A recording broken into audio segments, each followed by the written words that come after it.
What was your biggest challenge with your podcast business before joining the Mastermind, and how has that changed? I suppose for me, it's changed that I didn't do any sort of long form content. So me and Christian are in business together, and Christian's always did the long form.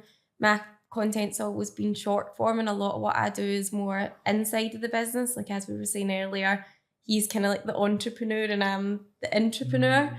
But since joining, I've actually just this week recording my first ever vlog. I've just felt quite inspired. And so I suppose for me, it's more just been that I was more here from like the inside of the business perspective, and Christian was here to grow the podcast, and I've been inspired just by seeing everyone else. Right now, I would say plateaued. I'm at a weird spot in terms of I have the fulfillment that's ready, but the next step is tweaking everything and adjusting pricing. And so I think the biggest takeaway is two things. One, I need to be a little bit more personal. I'm very, very to the point with like, okay, system, this, and this, but that comes off as robotic. And like, I'm naturally kind of that way, but like, it's given the like, you need to do it. And then the other thing is tweaking pricing in ways that I didn't think about. Like high ticket, I've never thought about actually running that and doing year in full. Oh, you know what I mean? Yeah. Because you think of medium ticket as year in full, but you don't think of high ticket. And so I think that's going to be the biggest change, because that could take me from 20 a month to like 90, like that. Oh, wow. I have many challenges because I started the podcast as a COVID project. So I didn't believe in myself that I was a podcaster. That was my biggest challenge. And over the years, I've been overcoming that. Now I believe in myself as a podcaster, but then it's just too much work. And I have a full-time job. So that was the thing, like moving from too much work, trying to figure things out to, now instead of me figuring things out, like I know how to do it. That's it. Because like you guys have given me like the detail here, the detail there, the detail there, the detail there, even the blueprint for monetization, which is like awesome. I just need to go back and execute. That's it. It's so cool. Yeah. Before coming here, a big block for us was tying our long form content to our offer. That was a big roadblock. We'd been making long form podcasts, medium format stuff for a long time. It was a great exercise, but then we realized that's enough practice. Now let's actually start making some money out of it, which it had done, but very indirectly, very loosely. So that's been really cool, being able to map out, okay, we do this does this, and get the whole thing linked together as a bit more of a fluid system. It's exciting. Yeah. I realized it was it wasn't a hobby. Like I look at my business is optimized, our client results are optimized. I've built the entire business through Instagram. Then I look at this like podcast that I've got, and I'm like, I feel like it's like I've done like over 200 episodes, and I'm like, I know people are watching it. I know it's got traction. I can see the views and stuff, but I'm like, what's the actual ROI on this? Like, what is this actually getting me in return? And it was almost like I'd followed Darren, I'd met him in person before. I'd actually not listened to many of his podcasts, believe it or not. But there was just a few things he put up, and it was just like essentially the pain points that I was like, this is literally me raising my hand right now. And then from then already, it's like, it's not been I think it gets to the point where it's not a whole load of stuff that I'm like, I've completely went back to the drawing board. It's just a couple of little tweaks, and it just makes a lot more sense to me. It was all the gaps that I had, and now it just makes a lot more sense of what I need to do.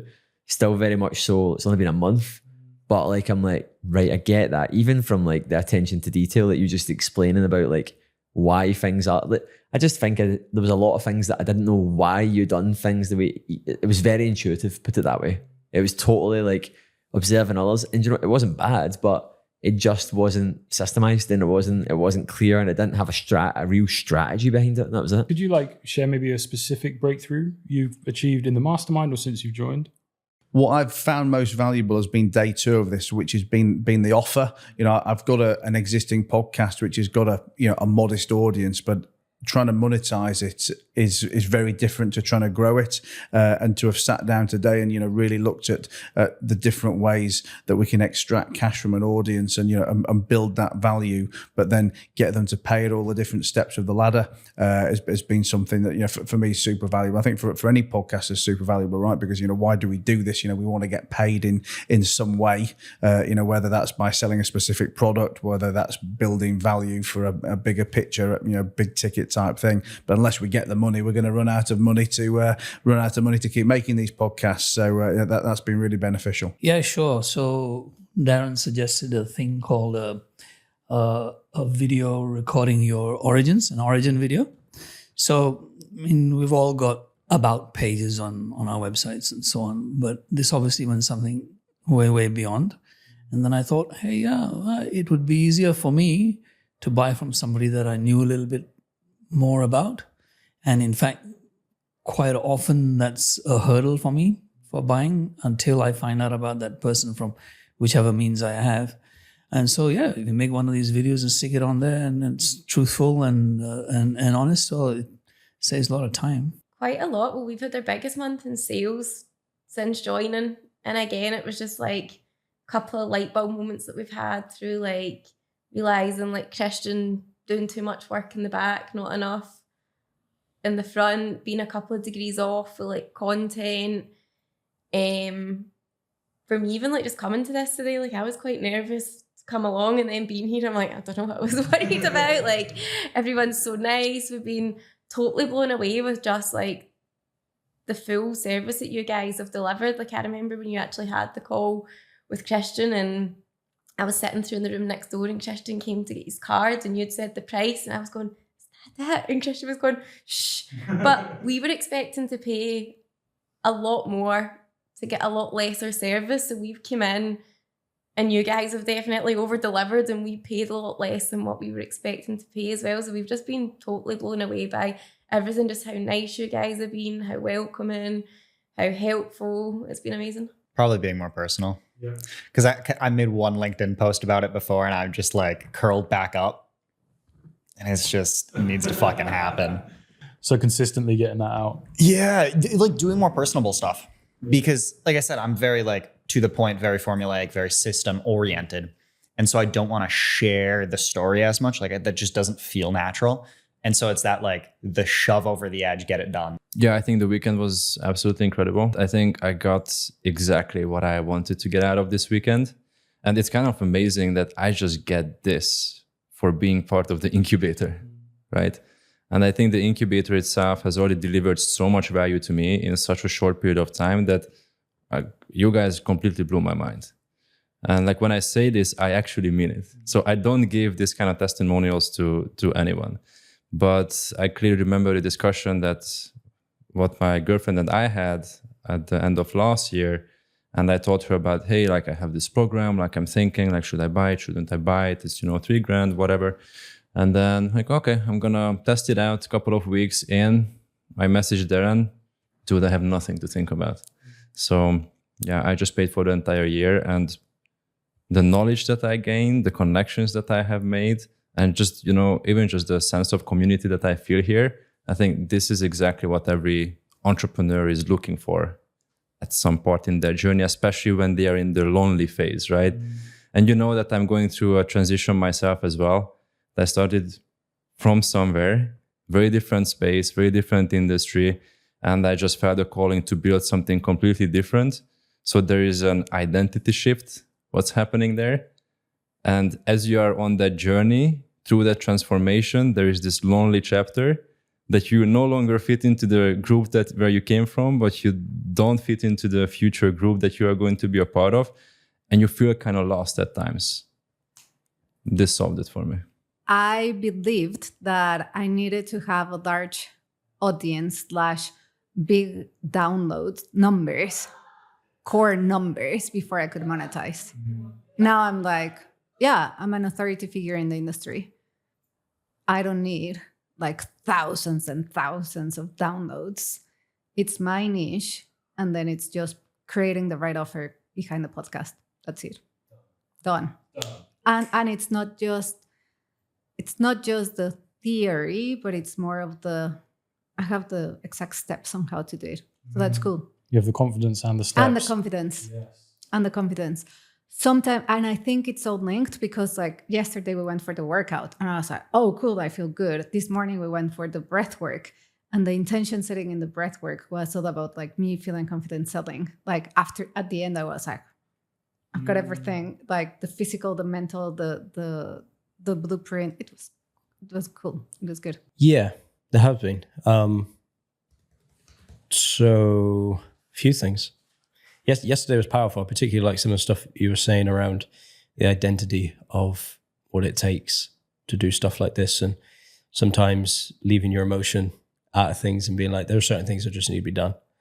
I think we struggle sometimes walking the fine line between like a lifestyle business and just really accelerating the business. Because sometimes with a lifestyle business, if you put your lifestyle too much first, you can't really complain about the results you get in your business, because it's like, it just is what it is. If you've only got X amount of effort to put in, then it's only going to grow a certain amount, right? Like, and I think that's the tightrope we kind of walk sometimes. Is like, we want it to grow, but then at the same time, we're like, oh, I don't want it to affect my lifestyle. But then it's like, someone's got to give at a certain point. So I really like that, what you were saying. A big one as well is thinking about something that I really struggle with my content. Is like, I just go so logical. That's like my constitution, is just, I'm overly logical.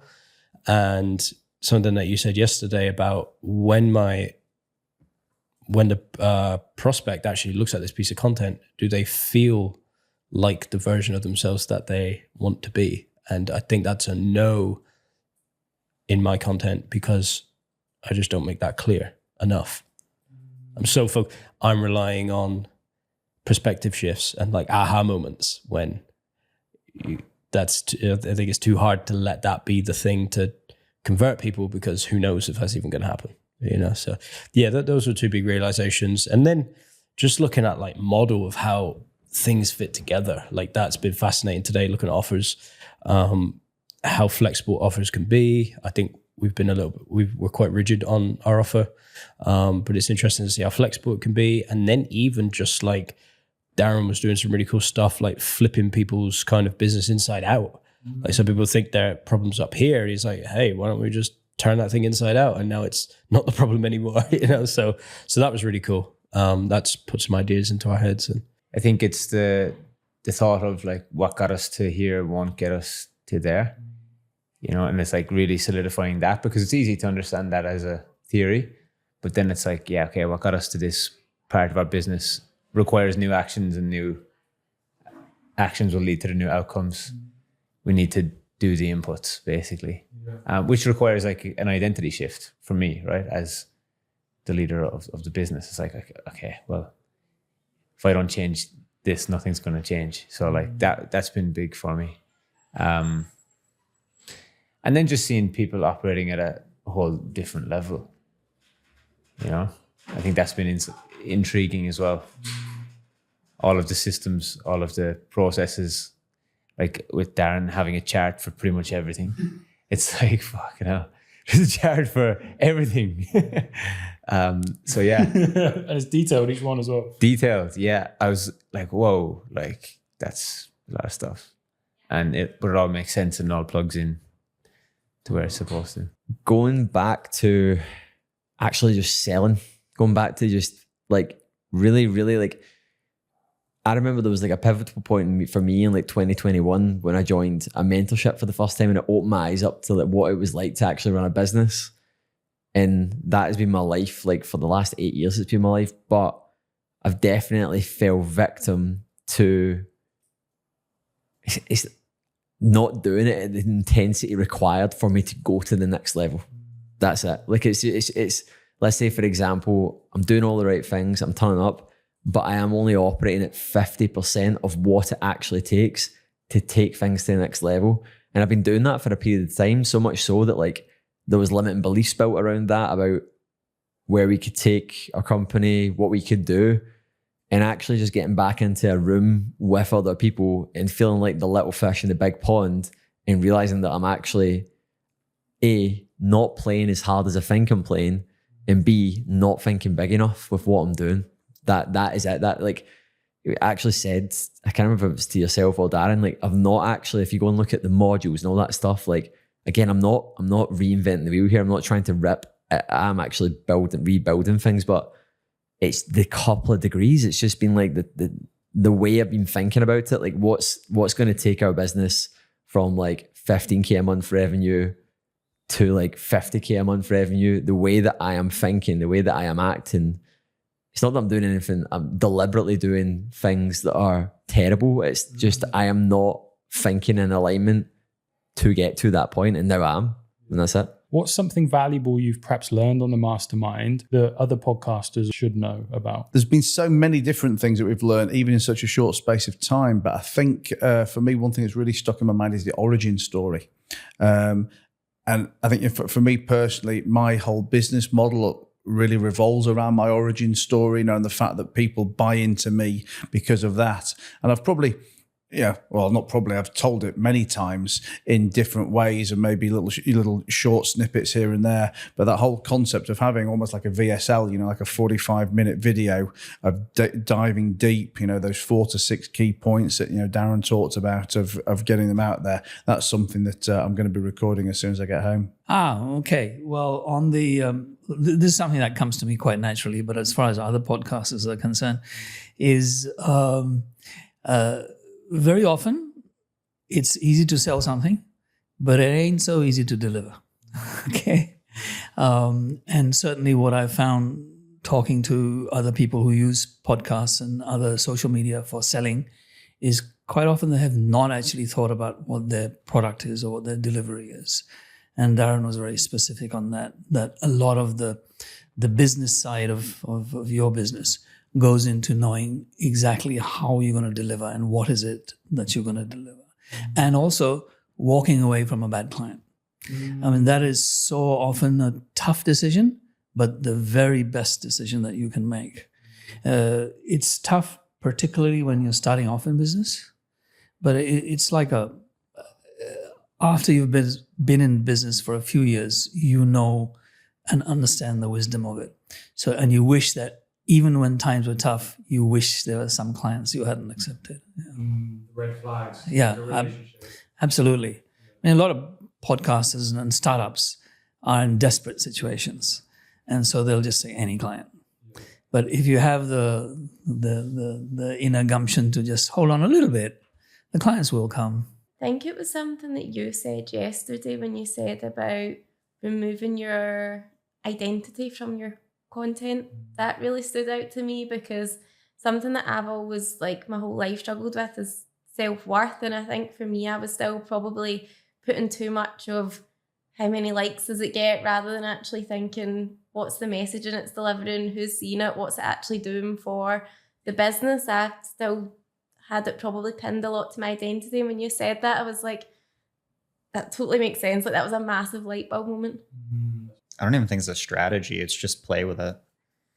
Like, little things make a big difference. So every episode, tweak a little thing, tweak a little thing, tweak a little thing, tweak a little thing. Like, even my LinkedIn posts, I'll do 3 variations of the same post with a different hook. And I just do that week after week. So I have the same things, but then you learn you get the minute things. Because like before you just do it, but you don't tweak anything. And I think that's the biggest thing is like, you guys also already tweaked it. So you get that shortcut. And now you just have to figure out your niche. You don't have to figure out the general stuff. So you get the general, and then you tweak the niche things. I think most of us are going through the exact same struggles. We all have the exact same problems. So what landed for me is that just find one person or one group of people that you are going to follow no matter what. And then you're going to be fine. Because I think what happens in many cases is that you try to follow Jack, you try to follow Jones, and you try to follow someone else, and you try to assemble the best strategy and the best tactics for yourself, and you just get lost in the process. And then this was again very clear to me from the conversations that we had, that we have indeed very similar problems. And you guys have done this. You have already walked this path before. So you can just give me everything that you know and you have learned. And I'm really super grateful for that. The one that I've struggled the most, really define. The framework is simple. Industry, niche, sub-niche. Once you have that and you've nailed it down, then everything just flows. I've spent months and months thinking like fintech, product, this, the other, but now it was 80% there. But now that I took it like from 80% to 99%, everything just flows. So it's nailed that at the beginning. Working with you guys has really helped me understand is the business aspect of it and how people actually monetize podcasts and turn them into a business. I think that's widely misunderstood, that it's just, oh, you have a podcast, nice hobby, you know, versus, oh, you have a podcast, like, what do you want to do with it? And like, it's kind of endless. When you really dig into the detail of it, there's endless possibilities with what you can do with it. But I think that's widely misunderstood or not seen. You know, it's kind of like the hidden in plain sight theory, you know, of the thing that you're looking for has always been right in front of you, but it's a matter of seeing it, right? So that's kind of tying into the lesson of what I've learned here this weekend too. It's like, until you get the oversight, it's very easy to think that like, you know, everything. But when I put myself in rooms like this and work with experts in their field, it's a very quick realization that, oh, hang on a second, I don't really know much about this at all, you know? Just because I can make some good reels and stuff like that doesn't mean, and are they even good reels? That's what I'm like questioning everything. But yeah, if I had to speak to somebody else about it, it's like, I often liken it to like, I used to be a professional cyclist. It's like, if you want to be a professional, you have to do what professionals do. Like, and you have to put yourself in rooms with professional people, or you can just keep hanging out with the amateurs, but you'll always remain an amateur. So it's basically that, you know, who do you put yourself in the rooms with, and how honest can you be with yourself about where you're at? And that's what I've kind of taken. I love that, man. It's the whole thing. If you want to look like an athlete, you got to train like an athlete. There's no shortcuts. You gotta do what to do, and just don't skip the steps. Even though the steps look daunting, you know, it's like, oh, that's a lot of things, but just gotta do the steps, gotta do the work. Yeah, that's a big thing for me too, trying to figure that part out, but we'll get there. Making sure you've got a framework. Like when you're really busy, like if you do not have a framework to the thing that you're doing, like, and I'm very, very big on this, like I've got a Word document for everything I do, but the level of detail required to take it that serious, like I always say to like our clients, like serious inputs, serious results. And people are just not playing the game at the level they need to be playing it at to get the results. And to have that understanding, you need to be around people who live and breathe it. Simple as. Like you just, all ships rise to the tide. And I always say, if you met a janitor that worked in a school for 30 years, right? Some people may be like, that's just a janitor. And you're like, that guy or girl will know that they'll know how to do things that you thought were a simple task better than you could ever imagine. They'll have ways of doing things like measuring a room based on how many tiles there is or what. Like, you know, something so simple, but they have done that job for 30 years. Like they are an expert at what they do. It doesn't matter at what type of job it is, whether you think it's a detailed job or a low skill job or a high skill job. Like if someone's done something and they're doing well, they know more than you, and you need to get in and see the inner workings of how they think, what they do, and how they frame it. And that's like the biggest thing that I've learned and what most people lack. They may think they're doing what's required, but they're just not. They're just like, otherwise you'd be doing it. You would have the result. And it's hard because it's like going back to that point when I said it's like, it's not, again, I say this to people, it's like, because people then think that you're saying that they're doing it wrong. They're not doing it wrong, they're just not doing it right. And that's like, people are like, yeah, but I'm doing this and I'm doing that. It's like, but you're not doing what's required to get you the thing.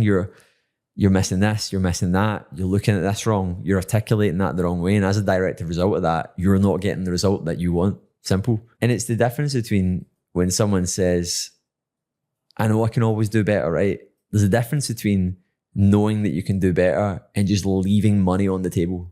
Like blatant, like, because I could be like someone could be look at some of the best podcasters in the world, right? Chris Williamson. Could he do stuff better? Yeah. But is he optimizing everything that he is doing? Yes. Like, it's the big difference between like someone firing from the hip and just going off of, yeah, that sounds good.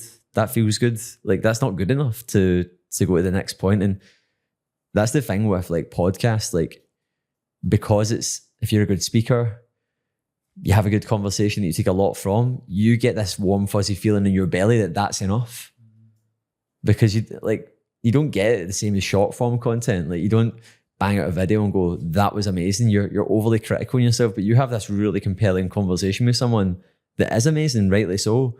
But your thumbnail, the way you position it, like how you look at the data, when you post it, who you aim it for, the questions that you ask, like all those things could be slightly off. And that conversation could be massively diluted and massively wasted because you've not got the low-hanging fruit. Anyone who's kind of thinking of joining a mastermind with us, what should they consider? For anyone who's thinking about joining the mastermind, I'd say absolutely do it. It's been fantastic value. I found out about it last minute and kind of jumped on by mistake. But for me, the thing about masterminds is having that direct access to people who have been there and done it, and they can answer the questions quickly and easily. Sure, you might be able to find out some of these answers in a book. You might be able to find them, on a YouTube channel. But to ask there and then, to get that specific context to my business, or to anyone who's thinking about doing it to their business there and then, is really where the value in these are. And I've done lots of different masterminds, and some are better, some are worse. But I think for what I've learned and the value it's been here, it's paid for itself 10 times over. If you want a step-by-step, probably not. But if you've had some depth in your business and you have some experience, yes, it's not a canned solution by any means, but you can get insights from other people's experiences and from Darren's experience and from your experience. Yeah. Nothing, just do it. Go for it. I flew here on a 4-day notice. Why wouldn't you? I mean, like, for real. I understand that the price point can be a consideration for some people, but yeah, so like my approach was that I just wanted to check it out, wanted to test it out, wanted to see what's inside, and joined for a couple of weeks. And then I was able to, measure what I put in terms of financial investment and what I get out from this investment. And the ROI was like very clear to me. So if you are skeptical, just come, give it a try, check it out. You're literally going to lose maybe $125, $200, and that's it. But I think the upside is so much greater because you can literally learn everything you need in a matter of months instead of just doing the trial and error for years. So the question is that, how much time do you want to spend on this? You want to spend years or you want to spend months? Obviously, no brainer. I'm like, no brainer. You have to come. That's it. That's it. It's like, it's a no brainer because it's not only like what you learn, but it's like the whole experience and the people. And it's hard to build a podcast on your own, but it's like, we're all building a podcast and it feels like we became friends like in less than 48 hours. Yeah. That's it. Yeah, we did. No, it's amazing. Yeah, I would say dive right in, like do it. I think every time we make sure that we immerse ourselves in stuff like this multiple times a year. And every time we come away with saying the same thing, you just don't know what you don't know. And if you're the smartest person in the room, you need to get into a better room. And that's exactly what we did here. Like, in our world, people look to us and like, oh yeah, how do you make videos? Blah, blah, blah. And we show them certain things, but then it's like, actually, I want to make mine even better. And then found you guys. And yeah, I would say just dive in. You can never, what's to lose really? You can try and figure it out by yourself, or you can just spend a bit of money and have it figured out for you. Essentially, simple. Yeah. You could spend 10 years trying to figure it out and spend all of your time and never make a penny from it, or never have true fulfillment or get the message across that you're trying to get across. Because we did 60, 70 podcast episodes, but a lot of them have just been waffle. Some of them are valuable, but they're definitely not dialed in or direct towards what it is that we want to actually be known for. So I'm excited to work further with on that with you guys. But it's what we do with people. I'm a massive believer in, if you want the return, you have to put the money down. You have to spend the money. You have to pay to be in the thing. It's accountability, and if you want to take it seriously, if you want to be a professional, then do what the professionals do, or just keep hanging out with the amateurs, but don't complain about it, because the help's there. It's right in front of you, but it's a matter of just literally taking the bait. Just do it, like just do it. Like, just do it, man. Like, again, a question we asked, like, we say to clients if we're having a similar conversation, and if you're that serious about something, the way that I see it is like, if this is something that you do, you live and you breathe, and you dedicate that much time to it, like, yes, you will probably be doing it okay on your own. You will probably get the thing that you do. But when you get the help of someone, it is literally the cheat code. Like, if you're watching this and you're someone that implements already, you're someone that isn't scared of hard work, like, it is a cheat code for success. Like, it's a blueprint. It's like, do this. Like, when you say jump, I say how high, right? If you're not willing to do that, don't do it, because it's not hold your hand, like accountability coaching. It requires you to be someone that actually implements. So if you're someone that implements, you're frustrated by your lack of progress, and you're thinking about joining, you're being an idiot for not joining. Like, it's like, but if you're someone on the other hand that is kidding himself on, not doing the work shy, procrastinating, distracted, then you're probably going to waste your money on it. But if you're in that campaign that I mentioned and you're thinking about it, the time that's taking you to even think about not doing it is just wasted. Like, it's just wasted energy. Like, it's just like, people were always like, yeah, like this, then it's like, you'll be a different person in that point. Like, you, like, for folk who say I'll do it in 3 weeks, it's like, so much can change in 3 weeks. Like, you could go through something in your life where, like, your circumstances are completely different. Like, you could lose X amount of clients, X amount of revenue, where you're sort of like, just do it now. Like,